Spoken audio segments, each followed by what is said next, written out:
Hi గారు, welcome to our channel. ప్రస్తుతం మనతో పాటు దాము బాలాజీ గారు సీనియర్ జర్నలిస్ట్ ఉన్నారు. వాటితో ఒకసారి మాట్లాడదాం.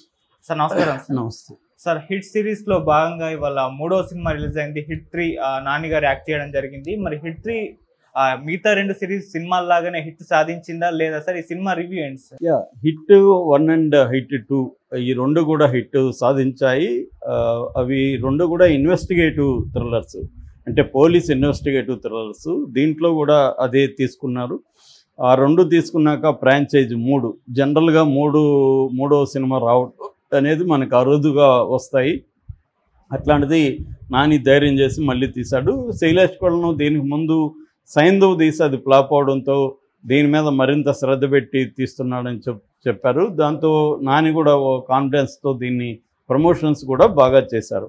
సో దీంట్లో ప్రధానంగా శ్రీనిధి, తర్వాత రావు రమేష్, బ్రహ్మాజీ ఇలాంటి వాళ్ళు యాక్ట్ చేశారు. ఇక మిక్కీ మేయర్, జాన్ వర్గీస్ లాంటి కెమెరా ఆయన చేశాడు. మిక్కీ మేయర్ మ్యూజిక్ చేశాడు. సో దీని కథ వస్తే 44 ఏళ్ళు వయసున్న అర్జున్ సర్కార్ అనే ఒక కాపు, అతను క్రైమ్ని ఎంత వైలెంట్గా డీల్ చేస్తుంటాడనేది మనం చూస్తాం అన్నమాట. సో ఈ రెండు హిట్ 1 అండ్ హిట్ సినిమాల్లో లేని ఒక భయంకరమైన వైలెన్స్ దీంట్లో ఉంది. ఈ మధ్యకాలంలో ఏంటంటే వైలెన్స్ ఎంత ఎక్కువగా ఉంటే మాస్ అంత బాగా చూస్తున్నారని కావాలనే వైలెన్స్ని పెంచేస్తూ ఉన్నారు. మనకి డోసులు యానిమల్ సినిమాలో కావచ్చు, తర్వాత వచ్చిన మార్కో మలయాళం సినిమా కావచ్చు, ఇదంతా ఏంటంటే అతి భయంకరమైన వైలెన్స్ని స్క్రీన్ మీద చూపించడం అనేది పెరిగిపోయింది. దీంట్లో కూడా నాని మామూలుగా అయితే ఫ్యామిలీ హీరో, అట్లాంటి వ్యక్తి దసరా తర్వాత నుంచి ఒక వైలెంట్ హీరోగా మారిపోవడానికి ట్రై చేస్తున్నట్టుగా మనకు కనబడుతుంది. దీంట్లో కూడా వైలెన్స్ విపరీతంగా ఉంది. సో ఇటువంటి వైలెంట్ కాపుని ఛాలెంజ్ చేసే విధంగా ఒక సీరియల్ కిల్లర్ నానికి పోటీగా వస్తాడు, రంగంలోకి వస్తాడు.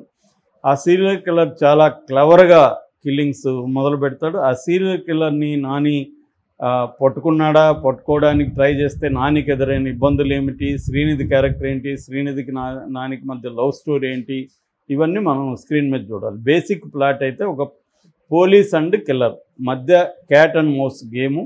ఒక వైలెంట్ పోలీసు అంటే ఇప్పుడు ఇద్దరు వైలెన్స్లే.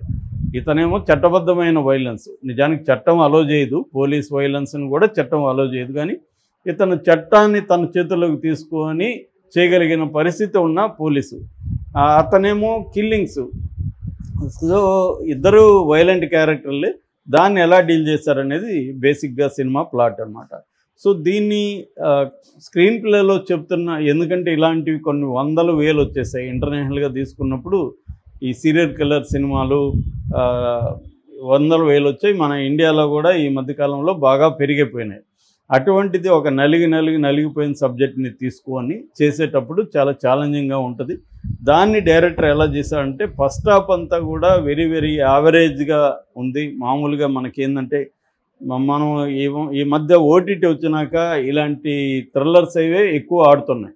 సో థ్రిల్లర్స్ చూడడంలో ఎక్స్పర్టైజ్ ఆడియన్స్కి వచ్చేసింది. కాబట్టి థ్రిల్లర్స్లో ప్రాబ్లం ఏంటంటే యాంటిసిపేషన్ ఆఫ్ ద ఆడియన్స్ అంటారు. హిచ్కాక్ స్టేట్మెంట్ ఇది. రైటర్ అనేవాడు ఏం చేయాలంటే ఆడియన్స్ ఇక్కడ ఏమి యాంటిసిపేట్ చేస్తారో నువ్వు యాంటిసిపేట్ చేయాలి. ఒక్కొక్కసారి ఆడియన్స్ అనుకున్నది పెట్టాలి, ఎందుకంటే వాళ్ళని ఇగోని సాటిస్ఫై చేయాలి. ఒక్కోసారి సర్ప్రైజ్ చేయాలి, వాళ్ళ ఇగోని హర్ట్ చేసి సర్ప్రైజ్ చేస్తే కూడా వాళ్ళు ఆనందిస్తారు. సో ఇది theory, Hitchcock thriller theory, anticipating the anticipation of audience. అట్లా ఇక్కడ ఇతను ఫెయిల్ అయినాడు. ఫస్ట్ హాఫ్ అంతా కూడా వెరీ ప్రిడిక్టబుల్, రొటీన్గా ఉంది. ఇంటర్వల్ పాయింట్ పర్వాలేదు. దాని తర్వాత సెకండ్ హాఫ్ కూడా రొటీన్గానే తీసుకెళ్ళాడు. కానీ లాస్ట్ 30 మినిట్స్ అది కూడా స్క్విడ్ గేమ్ నుంచి లేపేశాడు. అది మాత్రం దేని నుంచి లేపినా కూడా బాగా చేశారు లేదనేది ఇంపార్టెంట్, అందరూ లేపేవాళ్ళే. దీన్ని స్క్విడ్ గేమ్ నుంచి తీసుకున్నాడు. బట్ ఆ 30 మినిట్స్ మాత్రం ఇంట్రెస్టింగ్గా చెప్పడానికి డైరెక్టర్ ట్రై చేశాడు. సో అక్కడ సక్సెస్ అయ్యాడని చెప్పొచ్చు. ఆ 30 మినిట్స్ లేకపోతే సినిమా బోర్ కొట్టేసేది.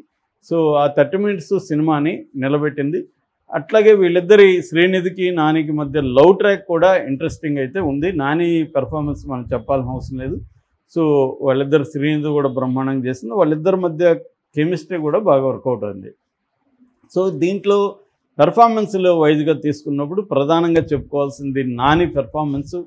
రావు రమేష్, బ్రహ్మాజీ వీళ్ళందరూ యాజ్ ఇట్ ఈజ్గా చేసుకుంటూ వెళ్ళిపోయారు. నాని మాత్రం మరో లెవెల్కి తీసుకెళ్ళాడు, తన రోల్ని ఇంకొక లెవెల్కి అయితే తీసుకెళ్ళాడని చెప్పొచ్చు.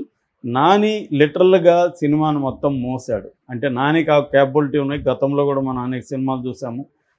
నాని ఈ సినిమాని కంప్లీట్గా మోయగలడు. ఈ సినిమాను కూడా నాని మోసాడు. అట్లాగే డైరెక్టర్ కూడా చాలా చోట్ల చాలా సీన్లలో, కొన్ని సీన్లలో ఒక డైరెక్షన్ చాలా బాగుంది ఇక్కడ అన్న ఫీల్ని అయితే క్రియేట్ చేయగలిగారు. సో అందువల్ల పెర్ఫార్మెన్స్లు అయితే బాగున్నాయి. ఇక రెండవది మ్యూజిక్ మాత్రం నిరాశపరిచింది. ముఖ్యంగా పాటలు, ఇట్లాంటి దానికి పాటలు పెట్టకుండా ఉంటేనే మంచిది. పెట్టినప్పుడు అవి ఇంట్రెస్టింగ్గా ఉండాలి, చార్ట్ బస్టర్స్ అవ్వాలి. కానీ అది జరగలేదు. దానివల్ల నష్టం జరిగింది. మనకి బ్రేక్ అవుతున్న అనవసరంగా ఇక్కడ పాట ఎందుకురా పెట్టారో అన్న ఫీలింగ్ అయితే మనకు వస్తుంది. అట్లాగే బ్యాక్గ్రౌండ్ స్కోర్ కూడా థ్రిల్లర్లకి బ్యాక్గ్రౌండ్ స్కోర్ చాలా ఇంపార్టెంట్. ఎందుకంటే కొన్ని సీన్లు ఆర్డినరీగా ఉన్న సీన్లను కూడా బ్యాక్గ్రౌండ్ స్కోర్తో పైకి లేపచ్చు. అది జరగలేదు. చాలా చోట్ల నార్మల్గా ఉండిపోయింది బ్యాక్గ్రౌండ్ స్కోరు. దీంట్లో హైలైట్ మాత్రం కెమెరా వర్క్ చాలా highlight. Extraordinary camera work, production values ఈ రెండు కూడా ఎక్స్ట్రాడినరీగా ఉన్నాయి. సో మైనస్లుగా చెప్పుకోవాలంటే ఫస్ట్ హాఫ్ యావరేజ్గా ఉంది. సెకండ్ హాఫ్లో కూడా ప్రెడిక్షన్స్ ఉన్నాయి. సో ఇవి మైనస్లుగా చెప్పుకోవచ్చు. ఎమోషనల్ ఇంపాక్ట్ తక్కువగా ఉంది. సో ఇది మైనస్లుగా చెప్పుకోవచ్చు. ప్లస్లు చెప్పుకోవాలంటే యాక్షన్ సీక్వెన్సెస్ చాలా వైలెంట్గా ఉన్నప్పటికి కూడా యాక్షన్ కొరియోగ్రఫీ చాలా బాగా తీశారు. తర్వాత నాని పెర్ఫార్మెన్స్ చాలా బాగుంది. కెమెరా వర్క్, ఎందుకంటే థ్రిల్లర్లకి కెమెరా వర్క్ కూడా చాలా ఇంపార్టెంట్. ఎందుకంటే లైటింగు, ఫ్రేమింగు వీటిలో మూడ్ క్రియేట్ చేయగలగాలి. అటువంటి మూడ్ క్రియేషన్ చాలా బాగా చేశారు ఈ సినిమాలో. చాలా చోట్ల రైటింగ్ పూర్గా ఉన్నప్పటికీ కూడా విజువల్ క్రియేషన్ వల్ల, పర్ఫార్మెన్స్ వల్ల ఆ సీను ఎలివేట్ అవ్వడం అనేది మనకు కనబడుతుంది. ఇక ఆర్ట్ వర్క్ కూడా చాలా బాగా చేశారు. ఇట్లాంటి దానికి ఆర్ట్ వర్క్ కూడా చాలా ఇంపార్టెంట్. ఆర్ట్ కూడా విజువల్లో భాగం, యాక్చువల్గా విజువల్ గ్రామర్లో భాగం. అందుకని ప్రొడక్షన్ డిజైన్ అని పేరు పెడతారు మామూలుగా హాలీవుడ్లో. ఇప్పుడు ఈ మధ్య మనోళ్ళు కూడా ప్రొడక్షన్ డిజైన్ అంటున్నారు. సో ఆ ప్రొడక్షన్ డిజైన్ అయితే చాలా బాగుంది దీంట్లో. సో ఓవరాల్గా ఈ సినిమా నిరాశపరచదు. మాస్ ఆడియన్స్కి మాత్రం ఖచ్చితంగా, యూత్కి, ఈ ఇద్దరికి ఖచ్చితంగా ఎక్కుతుంది. బట్ ఫ్యామిలీ ఆడియన్స్ ఈ వైలెన్స్ని చూస్తారు.